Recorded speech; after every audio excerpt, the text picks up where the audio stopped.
Magandang gabi Luzon, magandang gabi Visayas, magandang gabi Mindanao. Ikinakasana ng NBI ang surveillance operation sa mga lulong sa liquid ecstasy. May listahan na raw sila ng mga hinihinalang gumagamit ng naturang droga. Kabilang na raw ang ilang mga sikat na mga tao. Lumabas din po sa pagsusuri na mukhang dito na raw mismo sa Pilipinas niluluto ang naturang date rape drug. Nakatutok si John Consulta. Base raw sa impormasyong nakalap ng NBI, may mga kilalang personalidad na gumagamit ng gamma-hydroxybutyric acid o GHB at kilala rin bilang liquid ecstasy.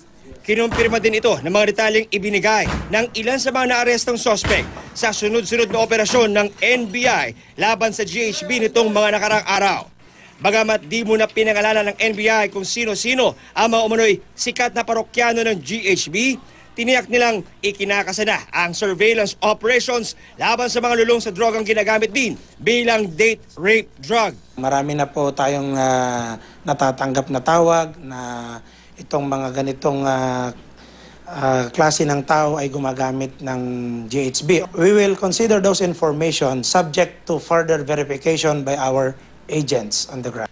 Masusi na rin in-examine ng NBI gamit ang high-tech equipment sa kanilang laboratorio ang mga nakumpiskang likido sa ni-raid na laboratorio at condo units sa Maynila at Mandaluyong. Matapos ang pagsusuri ng forensic experts ng NBI, positibo sa gamma-hydroxybutyric acid o GHB ang marami sa mga kumpiskadong botelya. So far, this has been submitted to our Toxicology and Chemistry Division. They're conducting the IG. IG meaning chemical analysis and instrumental analysis to get the identity of the drugs. Nakumpirma na rin ng mga eksperto na bukod sa mga botelyang may GHB, meron ring ang laman ay gamma-butyrolactone o GBL na ginagamit sa paggawa ng GHB. Kaya lalong tumibay ang hinala ng otoridad na dito na sa Pilipinas niluluto ang GHB gamit ang GBL na malayang naiaangkat mula sa Europa.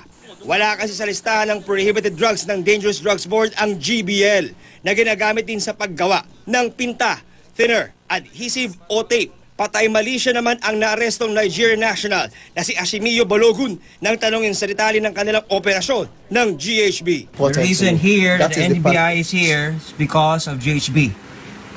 Okay? Do you see any GHB on my body? And do you look like this is the only I have in this country? Which one?